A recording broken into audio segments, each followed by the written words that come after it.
നമസ്കാരം. ഇന്ത്യയിലെ മധ്യവർഗ്ഗക്കാർക്ക് ഏറെ ആശ്വാസകരമായ ഒരു പ്രഖ്യാപനമാണ് ഇത്തവണത്തെ കേന്ദ്ര ബജറ്റിലെ ആദായ നികുതി ഇളവിലൂടെ ധനമന്ത്രി നിർമ്മലാ സീതാരാമൻ പ്രഖ്യാപിച്ചിട്ടുള്ളത്.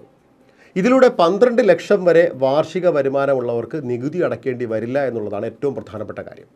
ശമ്പളക്കാരായ വ്യക്തികൾക്ക് വർഷം 12.25 ലക്ഷം രൂപയ്ക്ക് താഴെയാണ് വരുമാനമെങ്കിൽ ആദായ നികുതി അടയ്ക്കേണ്ടി വരില്ല. സ്റ്റാൻഡേർഡ് ഡിഡക്ഷൻ അടക്കം ചേർത്തുള്ള തീരുമാനമാണ് ഇത്. എന്നാൽ ഈ നികുതി ഇളവ് നടപ്പ് സാമ്പത്തിക വർഷത്തിൽ ബാധകമാകില്ല.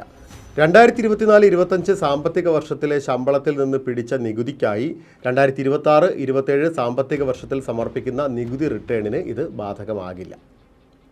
അതേസമയം നികുതിദായകർക്ക് പഴയ നികുതി സമ്പ്രദായത്തിൽ തുടരാൻ ആഗ്രഹിക്കുന്നുണ്ടെങ്കിൽ അവർക്ക് 10IA ഫോം പൂരിപ്പിച്ച് സമർപ്പിക്കാൻ പറ്റും. അതിൽ 3 ലക്ഷം വരെയുള്ള ശമ്പളത്തിനാണ് 0 നികുതി.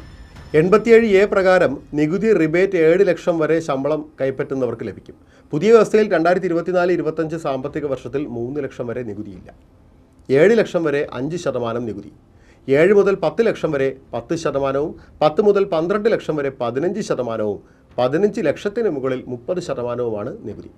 പഴയ നികുതി വ്യവസ്ഥയിൽ 2024-25 സാമ്പത്തിക വർഷത്തിലെ ബജറ്റ് പ്രകാരം 2.5 ലക്ഷം വരെ ശമ്പളത്തിന് നികുതിയില്ല. 2.5 മുതൽ 5 ലക്ഷം വരെ 5%, 5 മുതൽ 10 ലക്ഷം വരെ 20%മാണ് നികുതി. 10 ലക്ഷത്തിന് മുകളിൽ 30%മാണ് നികുതി നൽകേണ്ടത്.